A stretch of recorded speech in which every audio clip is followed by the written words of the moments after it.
নিয়ম অনুযায়ী খেতে পারে, তাহলে তার এই যৌন দুর্বলতা বা এই যে দ্রুত বীর্যপাত যে সমস্যাটা রয়েছে, এটা স্থায়ীভাবে সমাধান হয়ে যায়।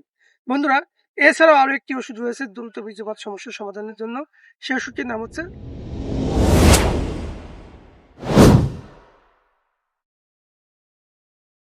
সালামু আলাইকুম বন্ধুরা, আমি ডাক্তার এম আল মামুন। বন্ধুরা, দেখতে পাচ্ছেন একটি অসাধারণ পরিবেশ, একটি অসাধারণ এনভায়রনমেন্ট, খুবই সুন্দর একটি পরিবেশ। তো এই পরিবেশে আপনাদেরকে ভুলে থাকতে পারলাম না, তাই ভাবলাম যে আপনাদের সাথে কিছু বিষয় শেয়ার করি। তো বন্ধুরা, আমি আজকে আপনাদের সামনে একটি বিশেষ বিষয় নিয়ে আলোচনা করব। সেটি হচ্ছে যে পুরুষের যে দ্রুত বীর্যপাত বা প্রিমেচিউর ইজাকুলেশন, এই সমস্যা নিয়ে।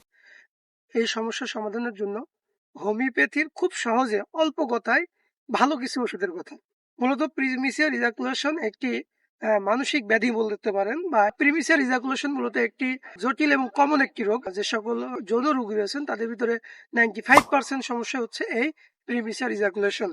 এই প্রিমেচিউর ইজাকুলেশন বা দ্রুত বীর্যপাত সমস্যা সমাধানের জন্য হোমিওপ্যাথিতে অনেকগুলো ওষুধ রয়েছে।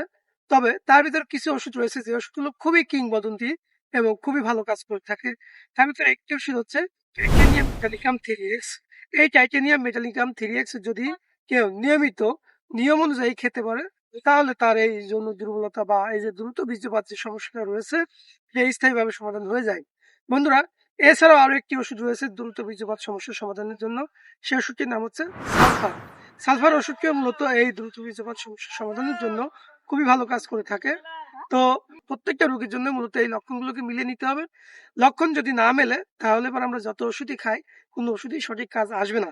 তো এই জন্য চেষ্টা করতে হবে যে লক্ষণের যে লক্ষণগুলো রয়েছে, এই লক্ষণগুলো অবশ্যই মিলিয়ে নিতে হবে। তারপরে যদি কেউ ওষুধগুলো খায়, অবশ্যই তার এই ওষুধে ভালো ফলাফল আসবে। তো বন্ধুরা, আসলে এখানে উদ্দেশ্য ছিল না যে ভিডিও তৈরি করব, কিন্তু যে পরিবেশ দেখলাম এই পরিবেশে আসলে ভিডিও না করে পারলাম না।